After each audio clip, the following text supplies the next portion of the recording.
Actually ஒரு ஒரு ஒரு விஷயம் சொல்லிடுறேன். Obviously it's been a while. நான் இப்ப கிரிக்கெட் விளையாடல. போன வருஷம் சிஎஸ்கே ஆப்வியஸ்லி இருந்தேன். அது வந்து நெறைய பேர் வில் கிவ் ஐ மீன் அது இருக்க தான் போகுது. Opinions are going to always be there. ஒரு விஷயம் மட்டும் நான் கிளியரா I make a point very clear. Extremely happy for Urvil Patel. Extremely happy for Ayush Mhatre. செம்ம talented player Ayush Mhatre. Under 19லயும் கலக்குறான். There is only one way. அவனும் சரி வைபவ் சூரியவன்ஷும் சரி they're going all guns blazing opening ஸ்டார்ட்ல. But let's not forget one thing. Last season வந்து was almost a season that was gone இல்ல and these guys came and gave a bit of spark and அவங்க கிட்ட அது இருந்தது. அவங்களுக்கு வெளியில சில பிரான்சைசிஸ்ல கேட்டிருந்தா கூட Urvil Patel made choice to come to CSK right. So இப்படி இருக்கும்போது these players came and completely gave it all for the franchisee and they saw some success. Let's not make one mistake of thinking அதாவது next season இதே மாதிரி இந்த players deliver பண்ணுவாங்க நம்பிக்கை and hope எல்லாருக்கும் இருக்க போது.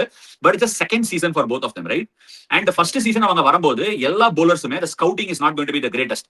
ஆயுஷ் மாத்திரை என்ன பண்ண போறாரு அப்படிங்கிறது நிறைய பேருக்கு தெரியாது. What are his strengths, what are his weaknesses, நம்ம ஹார்ட் லிங்க்ஸ் போட போறோமா, ஃபுல்லரா போறோமா, ஆயுஷ் மாத்திரை ஆஃப் சைடட் பிளேயரா, லெக் சைடட் பிளேயரா, இந்த மாதிரிலாம் ஐடியாவே கிடையாது. And just took it by storm. For example அந்த குஜராத்தோட வந்து அட் அகமதாபாத் ஆடின நாக்ல splendid knock. But they are going to track him. They are going to scout him, right? And it's going to be that is the beauty of being a cricketer in this day and age. Una சில கேள்விகள் கேட்பாங்க. அந்த கேள்விகளுக்கு solutions இருக்கா?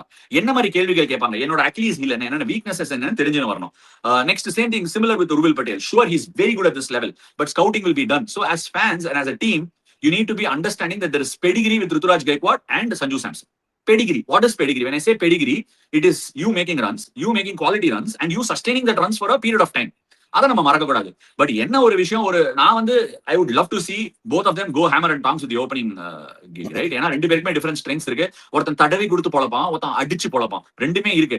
So நான் அதை வந்து அப்படிதான் பார்ப்பேன். எனக்கு ரெண்டு பெஸ்ட் ஓப்பனர்ஸ் இருக்காங்க, அதை போலான்னு. But the science early signs are that Ruturaj wants to bat at number 3, which is telling me ஏன்னா மகாராஷ்டிரா விளையாடும்போது இஸ் பேட்டிங் அட் நம்பர் 3. போன match he withdrew something and played a short second match. என்ன ஆச்சு நான் பெருசா கவனிக்கல.